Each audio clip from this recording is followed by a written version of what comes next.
ನಿಮಗೆ ತಲೆಯಲ್ಲಿ ಬೇಡವಾದಂತಹ ಚಿಂತೆಗಳು ಮತ್ತು ಕೆಟ್ಟ ಕೆಟ್ಟ ಆಲೋಚನೆಗಳು ಬರುತ್ತಿದ್ದರೆ ಈ ಒಂದು ಸಣ್ಣ ಮಂತ್ರವನ್ನು ಕೇವಲ ಒಂದೇ ಒಂದು ಬಾರಿ ಹೇಳ್ಕೊಳ್ಳಿ ಸಾಕು. ನಿಮಗೆ ಆ ಕೆಟ್ಟ ಆಲೋಚನೆ ಪಟ್ಟಂತ ನಿವಾರಣೆ ಆಗಿದೆ. ಹೆಂಗೆ ಅಂತ ಯಾವುದು ಅಂತ ಹೇಳ್ಕೊಡ್ತೀನಿ.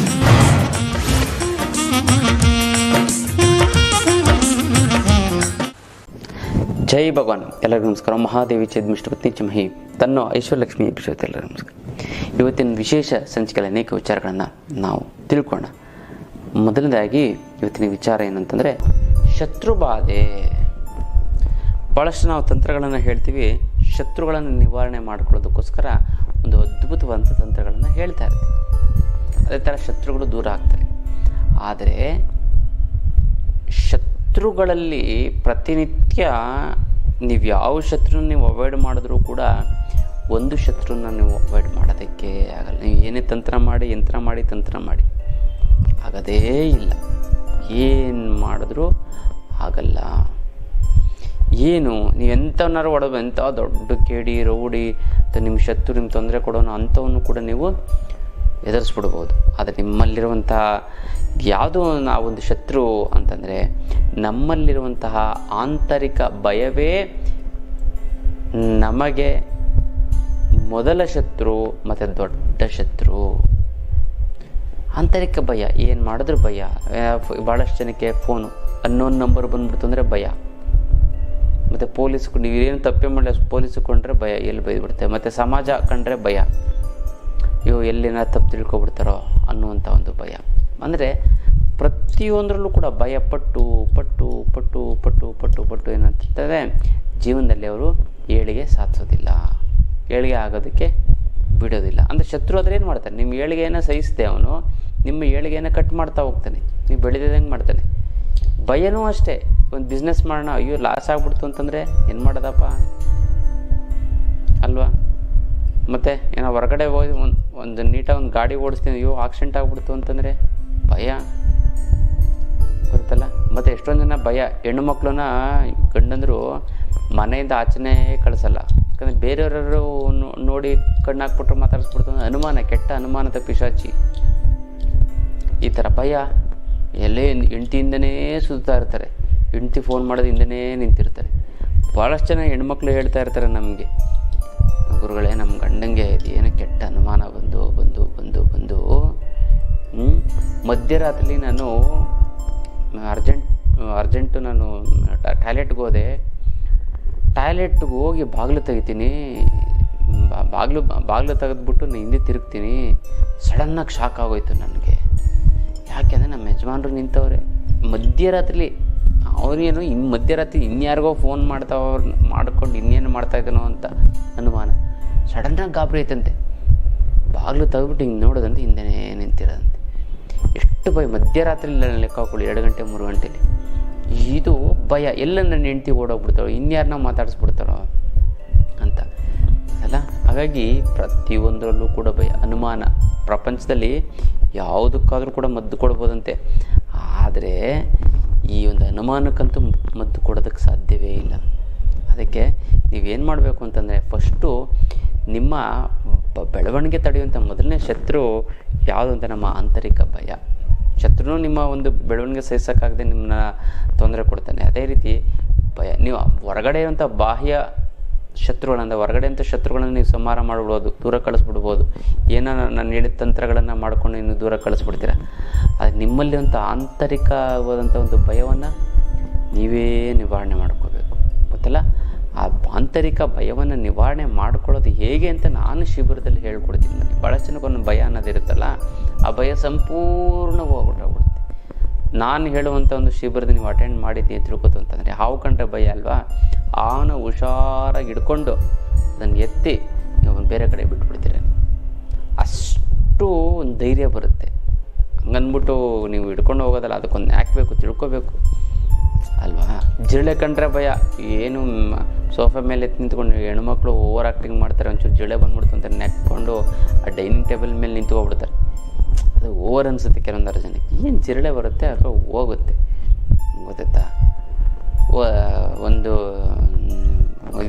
ಯಾವುದೊಂದು ಮನೆ ಊಟಕ್ಕೆ ಹೋಗಿದ್ದೆ, ಜಿರಳೆ ಆ ಕಡೆಯಿಂದ ಬಂತು. ಆ ಹುಡುಗಿ ಏನು 21-22 ವರ್ಷ, ಏನು ಡೈನಿಂಗ್ ಟೇಬಲ್ ಊಟ ಮಾಡಿದ ಚೇರ್ ಮೇಲೆ ನಿಂತ್ಕೊಂಡು ಅದು ಡೈನಿಂಗ್ ಮೇಲೆ ನಿಂತ್ಕೊಬಿಡ್ತು.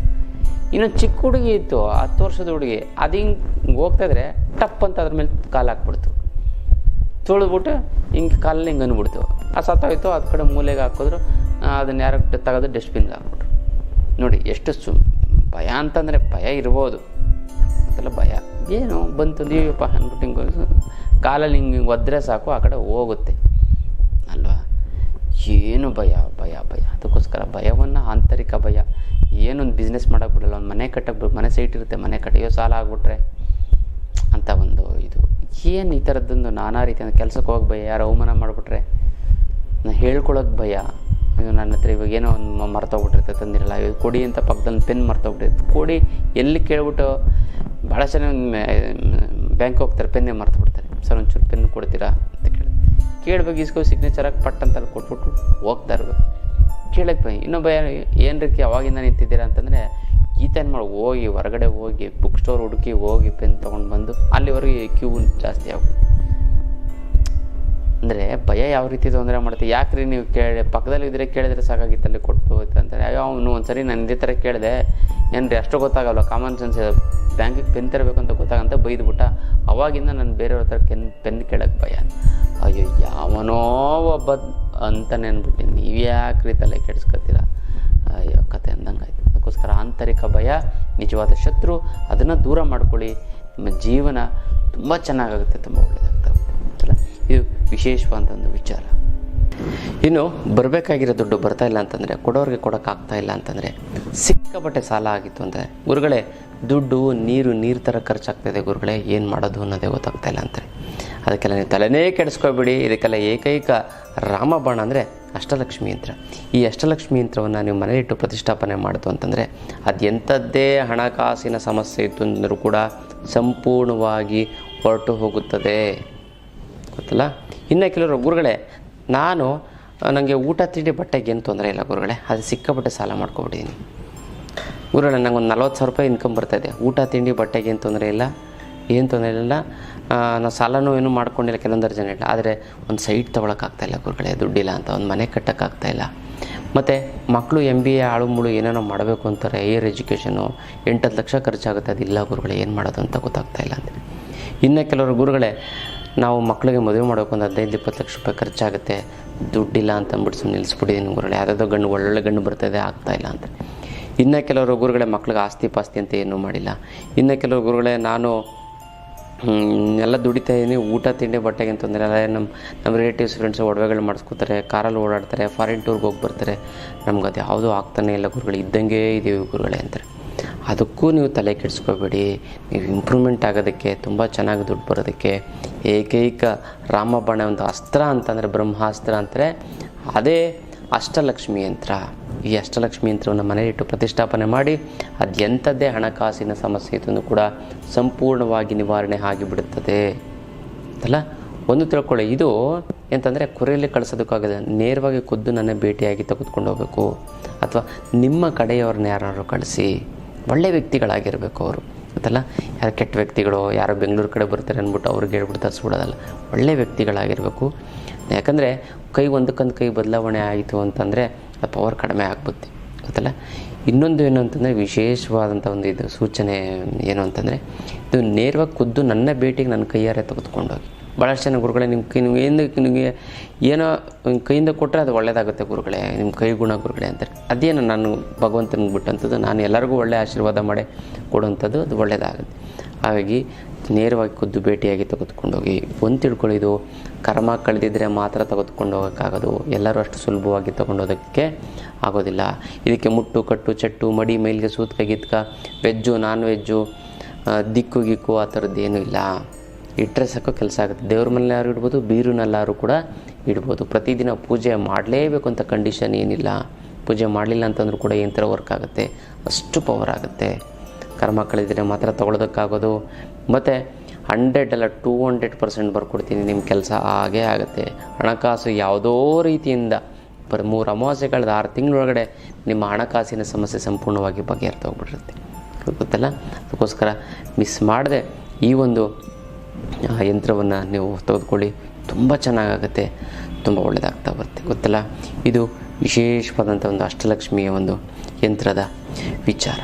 ನಿಮಗೆ ತಲೆಯಲ್ಲಿ ಬೇಡವಾದಂತಹ ಚಿಂತೆಗಳು ಮತ್ತು ಕೆಟ್ಟ ಕೆಟ್ಟ ಆಲೋಚನೆಗಳು ಬರುತ್ತಿದ್ದರೆ ಈ ಒಂದು ಸಣ್ಣ ಮಂತ್ರವನ್ನು ಕೇವಲ ಒಂದೇ ಒಂದು ಬಾರಿ ಹೇಳ್ಕೊಳ್ಳಿ ಸಾಕು, ನಿಮಗೆ ಆ ಕೆಟ್ಟ ಆಲೋಚನೆ ಪಟ್ಟಂತ ನಿವಾರಣೆ ಆಗಿದೆ. ಹೆಂಗೆ ಅದು ಯಾವುದು ಅಂತ ಹೇಳ್ಕೊಡ್ತೀನಿ ನೋಡಿ. ಚಿಂತೆ ಅಂದರೆ ಏನು ಗೊತ್ತಾ, ನೀವು ಯಾವುದೋ ಒಂದು ಚಿಂತೆ ನೋಡಿ, ಚಿಂತೆ ಅಂದರೆ ಏನು ಫಸ್ಟ್ ತಿಳ್ಕೊಳ್ಳಿ.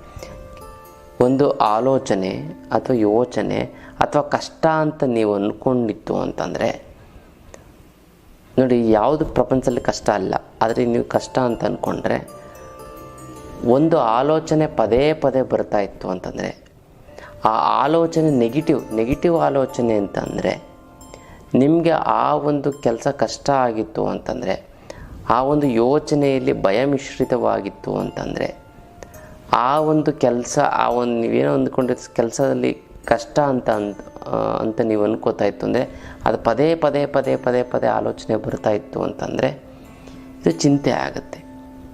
ಮತ್ತು ಈ ಚಿಂತೆಯಲ್ಲಿ ಏನೇನಿರುತ್ತೆ ಅಂದರೆ ಬೇಡವಾದಂತಹ ಭವಿಷ್ಯದ ಆಲೋಚನೆಗಳು ಇರುತ್ತದೆ.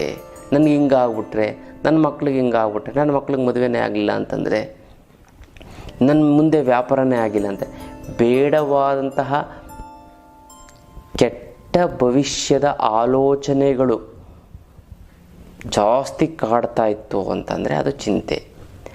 ಮತ್ತು ಇನ್ನೊಂದು ಚಿಂತೆನೇ ಏನು ಗೊತ್ತಾ, ಅವಮಾನಗಳು ಅಪನಿಂದನೆಗಳು ಪದೇ ಪದೇ ಅದೇ ಅವಮಾನ ಯೋಚನೆಗಳು ಬರ್ತಾ ಇತ್ತು ಅಂದರೆ ಚಿಂತೆ ಆಗುತ್ತೆ. ಅದು ಚಿಂತೆ ಅಂದರೆ ನೆಗೆಟಿವ್, ಚಿಂತನೆ ಅಂದರೆ ಅದು ಪ್ಲ್ಯಾನಿಂಗು, ಅಂದರೆ ಪ್ಲ್ಯಾನ್ ಮಾಡ್ತಾನೆ ಇರ್ತೀರಿ. ಇವತ್ತು ಈ ಥರ ಮಾಡಿದ್ರೆ ಹೆಂಗಿರುತ್ತೆ, ನಾಳೆ ಇನ್ನೊಂದು ಅನಚು ಆ ಪ್ಲ್ಯಾನ್ ಜೊತೆಗೆ ಈ ಪ್ಲ್ಯಾನ್ ಸೇರಿಸ್ಕೊಂಡ್ರೆ ಇದು ಚಿಂತನೆ ಅಂತಲ್ಲ.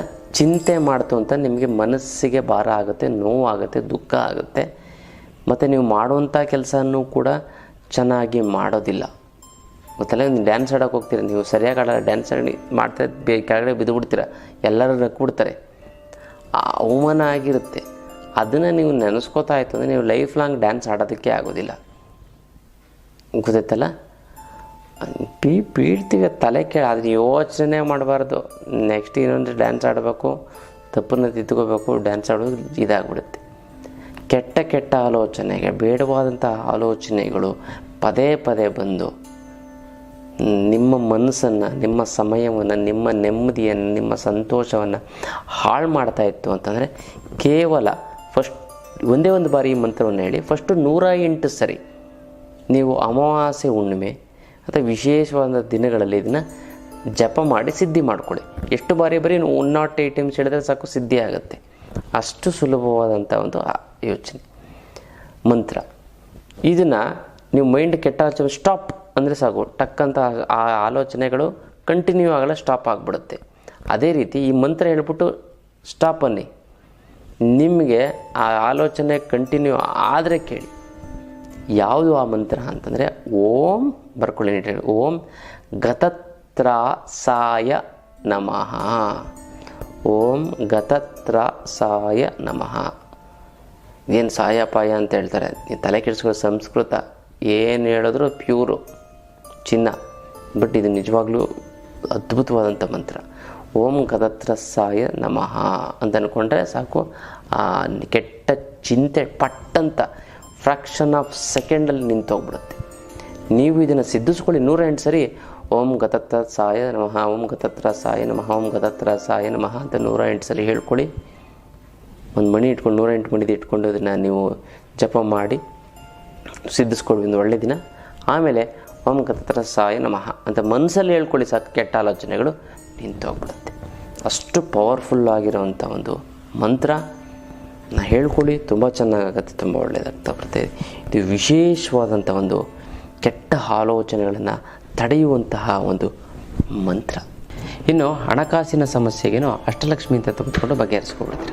ಆದರೆ ಜೀವನದ ಸಮಸ್ಯೆಗೆ ವಿಶೇಷವಾದಂಥ ಒಂದು ವಿಚಾರ ಏನು ಅಂತಂದರೆ ಶಿಬಿರ. ಯಂತ್ರ ಮಂತ್ರ ತಂತ್ರ ಶಿಬಿರವನ್ನು ಹೇಳ್ಕೊಡ್ತೀನಿ. ಈ ಯಂತ್ರ ಮಂತ್ರ ಶಿಬಿರದಲ್ಲಿ ಅನೇಕ ರೀತಿಯಂಥ ಸಮಸ್ಯೆಗಳನ್ನು ನೀವೇ ನಿಮಗೆ ನೋವು ಅನ್ನೋದೇ ಇರೋದಿಲ್ಲ ಕಣ್ರಿ, ಜೀವನದಲ್ಲಿ ಕಷ್ಟ ಅನ್ನೋಂಥದ್ದೇ ಬರೋದಿಲ್ಲ ಈ ಶಿಬಿರವನ್ನು ಅಟೆಂಡ್ ಮಾಡೋದು. ಆ ರೀತಿ ಹೇಳ್ಕೊಡ್ತೀನಿ, ನೀವೇ ಅಳವಡಿಸ್ಕೊಬಿಡಿ. ನಾನು ಹೇಳೋದನ್ನು ನೀವು ಅಳವಡಿಸ್ಕೊಬಿಡ್ತು ಅಂದರೆ ಅಳವಡಿಸ್ಕೊಳ್ಳೋದು ಹೇಗೆ ಅನ್ನೋದನ್ನು ಕೂಡ ಹೇಳ್ಕೊಡ್ತೀನಿ. ಗೊತ್ತಲ್ಲ, ನಮ್ಮ ಭಾಳ ಚೆನ್ನಾಗಿ ಹೇಳ್ತೀನಿ, ನಮ್ಮ ಮಗ ಕೂತ್ಕೊಬಿಟ್ಟು ಓದ್ಬಿಡ್ತಾನೆ, ಕೂತ್ಕೊಳ್ಳೋದೇ ಕಷ್ಟ ಅಂತಾರೆ. ಅದೇ ಥರ ಹೇಳ್ತೀವಿ, ಆದರೆ ಅಳವಡಿಸ್ಕೊಳ್ಳೋದು ಕಷ್ಟ. ಆದರೆ ಅಳವಡಿಸ್ಕೊಳ್ಳೋದು ಹೇಗೆ ಅನ್ನೋಂಥದ್ದು ಸುಲಭವಾಗಿ ನಮಗೆ ಮಾರ್ಗದರ್ಶನ ಕೊಡ್ತೀನಿ ಇದರಲ್ಲಿ. ಗೊತ್ತಲ್ಲ, ಅದಕ್ಕೋಸ್ಕರ ಈ ಯಂತ್ರ ಏನು ಅಂತಂದರೆ ಭಾಳಷ್ಟು ಜನ ಈ ಯಂತ್ರ ಮಂತ್ರ ತಂತ್ರದಲ್ಲಿ ಏನಿರುತ್ತೆ ಅಂತಂದರೆ ಯಾವಾಗಲೂ ಹ್ಯಾಪಿನೆಸ್, ಯಾವಾಗಲೂ ಖುಷಿ, ಯಾವಾಗಲೂ ಸಂತೋಷ, ಯಾವಾಗಲೂ ನೆಮ್ಮದಿ, ದುಃಖ ಅನ್ನೋಂಥದ್ದೇ ಇರೋದಿಲ್ಲ, ಸುಸ್ತಾಗಲ್ಲ, ಆರೋಗ್ಯದ ಸಮಸ್ಯೆಗಳ ಬಗ್ಗೆ ಹರಿದೋಗ್ಬಿಡುತ್ತೆ. ಈ ಥರ ಒಂದು ಅದ್ಭುತವಂತ ಏನಂತಂದರೆ ನಿಮ್ಮ ದೇಹವನ್ನೇ ಯಂತ್ರ ಮಾಡಿಬಿಡ್ತೀವಿ. ಗೊತ್ತಲ್ಲ, ನಿಮ್ಮ ಮಾತೇ ಮಂತ್ರವನ್ನು ನೀವೇನು ಕೇಳಿದ್ರೆ ಎಸ್ ಅನ್ಬೇಕು, ನೀವೇನು ಕೇಳಿದ್ರು ಜನವಶೀಕರಣ, ಧನವಶೀಕರಣ, ಸರ್ವವಶೀಕರಣವೂ ಆಗಬೇಕು. ಆ ರೀತಿ ನಿಮ್ಮ ಮಾತನ್ನು ಮಾಡ್ತೀವಿ. ಗೊತ್ತಲ್ಲ, ಮತ್ತು ನೀವು ಮಾಡುವಂಥ ಎಲ್ಲ ಕೆಲಸವೂ ಕೂಡ ತಂತ್ರ ಆಗಿಬಿಡ್ಬೇಕು. ನೀವೇನು ಕೆಲಸ ಮಾಡೋದು ಸಕ್ಸಸ್ ಆಗಬೇಕು, ಅದೇ ತಂತ್ರ. ಟೆಕ್ನಿಕ್ಕಾಗಿ ಮಾಡ್ತೀರ. ಗೊತ್ತಲ್ಲ, ನಿಮ್ಮ ಆತ್ಮಶಕ್ತಿಯನ್ನು ಸ್ಟ್ರಾಂಗ್ ಆಗಿ ಮಾಡ್ತೀವಿ. ಇದನ್ನ ಅನೇಕ ರೀತಿಯಂಥ ಸಮಸ್ಯೆಗಳು, ಗಂಡ ಹೆಂಡತಿ ದಾಂಪತ್ಯ ಸಮಸ್ಯೆ, ಮಕ್ಕಳು ಮಾತು ಕೇಳಿಲ್ಲ ಅಂತಂದರೆ, ಮತ್ತು ಕೆಲಸ ಕಾರ್ಯಗಳು ಸರಿಯಾಗಿ ಆಗ್ತಾಯಿಲ್ಲ ಅಂತಂದರೆ, ಲಾಸ್ ಆಗಿಬಿಟ್ಟಿತ್ತು ಅಂತಂದರೆ ಬಿಸ್ನೆಸ್ಸಲ್ಲಿ, ಮತ್ತು ನಿಮ್ಮ ಮಕ್ಕಳು ಗಂಡನ ಜೊತೆ ಜಗಳ ಆಡ್ಕೊಂಡು ಅಥವಾ ಹೆಂಡತಿ ಜೊತೆ ಜಗಳ ಆಡ್ಕೊಂಡು ಒದ್ದಾಡ್ತಾ ಇತ್ತು ಅಂತಂದರೆ, ನಿಮ್ಮ ಮಕ್ಕಳಿಗೆ ನೀವೇ ಕೆಲವೊಂದಾರು ತಂತ್ರಗಳನ್ನು ಮಾಡಿ, ಕೆಲವೊಂದು ವಿಶೇಷವಾದಂಥ ಒಂದು ಬೀಜ ಮಂತ್ರವನ್ನು ದೀಕ್ಷೆ ಕೊಡ್ತೀವಿ. ದೀಕ್ಷೆ ಅಂತ ಸನ್ಯಾಸ ದೀಕ್ಷೆ ಅಲ್ಲ, ಉಪದೇಶ, ಮಂತ್ರೋಪದೇಶನ ಕಿವಿಲಲ್ಲಿ ಹೇಳಿದಾಗ ಅರ್ಧ ಕರ್ಮಗಳು ಕಳೆದೋಗ್ಬಿಡುತ್ತೆ. ಅದಕ್ಕೋಸ್ಕರ ನೀವು ಮಿಸ್ ಮಾಡದೆ ಈ ಯಂತ್ರ ಮಂತ್ರ ತಂತ್ರ ಶಿಬಿರಕ್ಕೆ ನೀವು ಅಟೆಂಡ್ ಮಾಡಿ. ತುಂಬ ಕಡಿಮೆ ಜನನ ಸೇರಿಸ್ಕೋತಾ ಇದು. ಈಗ ಆಲ್ರೆಡಿ ಒಂದು ಅಪಾಯಿಂಟ್ಮೆಂಟ್ ಅದಕ್ಕೆ ಕ್ಲಾಸ್ ಬುಕ್ ಆಗಿಬಿಟ್ಟಿದ್ದೇವೆ. ಈ ಸರಿ ಮಾಡೋಂಥ ಶಿಬಿರ ಅದ್ಭುತವಾಗಿದೆ. ಈ ಸರಿ ಮುಗೀತು ಅಂತಂದರೆ ಮತ್ತೆ 2 ತಿಂಗಳಾಗುತ್ತೆ ನಾನು ಶಿಬಿರ ಮಾಡೋವಂಥದ್ದು. ಅನೇಕ ರೀತಿಯಂಥ ಒಂದು ಕೆಲಸ ಕಾರ್ಯಗಳಿದ್ದಾವೆ. ಹಾಗಾಗಿ ಈ ಬಾರಿ ಮಿಸ್ ಮಾಡದೆ ಶಿಬಿರವನ್ನು ಅಟೆಂಡ್ ಮಾಡಿ. ಸೆಲೆಕ್ಟೆಡ್ ಮೆಂಬರ್ಸಿಗೆ ಮಾತ್ರ ಇರುತ್ತೆ. ಯಾಕಂದರೆ ಅದ್ಭುತವಾದಂಥ ಒಂದು ಶಿಬಿರ ಇದು. ನೀವೇನಂತಂದರೆ ಶಿಬಿರದಲ್ಲಿ ನೀವು ಕಣ್ಣಲ್ಲಿ ನೀರು ಹಾಕ್ಕೊಂಡು ಬಂದಿರ್ತೀರ, ಜೀವನದಲ್ಲಿ ದುಃಖ ಹೋಗ್ಬೇಕಾದ್ರೆ ಖುಷಿಯಾಗಿ ಹೋಗ್ತೀರ. ಗೊತ್ತಲ್ಲ, ಹಾಗಾಗಿ ಮಿಸ್ ಮಾಡದೆ ನೀವು ಖಂಡಿತವಾಗ್ಲೂ ಕೂಡ ನೀವು ಅಟೆಂಡ್ ಮಾಡಿ. ತುಂಬ ಚೆನ್ನಾಗಾಗುತ್ತೆ, ತುಂಬ ಒಳ್ಳೆಯದಾಗ್ತಾ ಬರುತ್ತೆ. ಜೀವನದಲ್ಲಿ ಏನೋ ಒಂಥರ ವಿದ್ಯೆಯನ್ನು ಕಲ್ತ್ಕೋತೀರ, ನಿಮ್ಮ ಆತ್ಮಸ್ಥೈರ್ಯ ಬರುತ್ತೆ, ಶಕ್ತಿ ಬರುತ್ತೆ, ಯುಕ್ತಿ ಬರುತ್ತೆ, ಬುದ್ಧಿವಂತಿಕೆ ಬರುತ್ತೆ. ಮತ್ತು ತುಂಬ ಚೆನ್ನಾಗಿ ನಿಮ್ಮ ಕರ್ಮಗಳನ್ನು ಕಳ್ಕೊಳ್ತೀರಾ.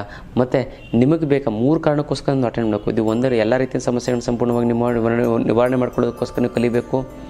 ಮತ್ತು ಆ ಸಮಸ್ಯೆಗಳು ಮತ್ತೆ ಬರದೇ ರೀತಿ ತಡೆಯೋದಕ್ಕೋಸ್ಕರ ನೀವು ಈ ಒಂದು ಯಂತ್ರ ಮಂತ್ರ ತಂತ್ರ ಶಿಬಿರವನ್ನು ಅಟೆಂಡ್ ಮಾಡಬೇಕು. ಮತ್ತು ನಿಮಗೆ ಸಂಬಂಧಪಟ್ಟಂಥ ವ್ಯಕ್ತಿ, ಅಕ್ಕ ತಂಗಿ, ಅಣ್ಣ ತಮ್ಮ, ಬಂಧು ಬಳಗ, ರಿಲೇಟಿವ್ಸ್, ಅಪ್ಪ ಅಮ್ಮ, ಇವ್ರುಗಳಿಗೇನೋ ಸಮಸ್ಯೆ ಆಯಿತು ಅಂದರೆ ನೀವು ತಂತ್ರವನ್ನು ಮಾಡಿ ಅವರ ಸಮಸ್ಯೆಯನ್ನು ಸುಲಭವಾಗಿ ಬಗೆಹರಿಸ್ಬೋದು ಅಲ್ಲ. ಆ ಥರ ಒಂದು ಅದ್ಭುತವಾದಂಥ ಒಂದು ವಿಚಾರವನ್ನು ನಿಮಗೆ ಹೇಳ್ಕೊಡ್ತೀನಿ. ನಾನು ಮಾಡ್ಕೊಳ್ಳಿ, ತುಂಬ ಚೆನ್ನಾಗಾಗುತ್ತೆ, ತುಂಬ ಒಳ್ಳೆಯದಾಗ್ತದೆ ಅಲ್ಲ. ಇದು ವಿಶೇಷವಾದಂಥ ಒಂದು ಯಂತ್ರದ ವಿಚಾರ. ಇನ್ನಷ್ಟು ವಿಚಾರಗಳನ್ನ ತಿಳ್ಕೊಳ್ಳೋಣ ಮುಂದಿನ ಸಂಚಿಕೆಯಲ್ಲಿ. ಅಲ್ಲಿವರೆಗೂ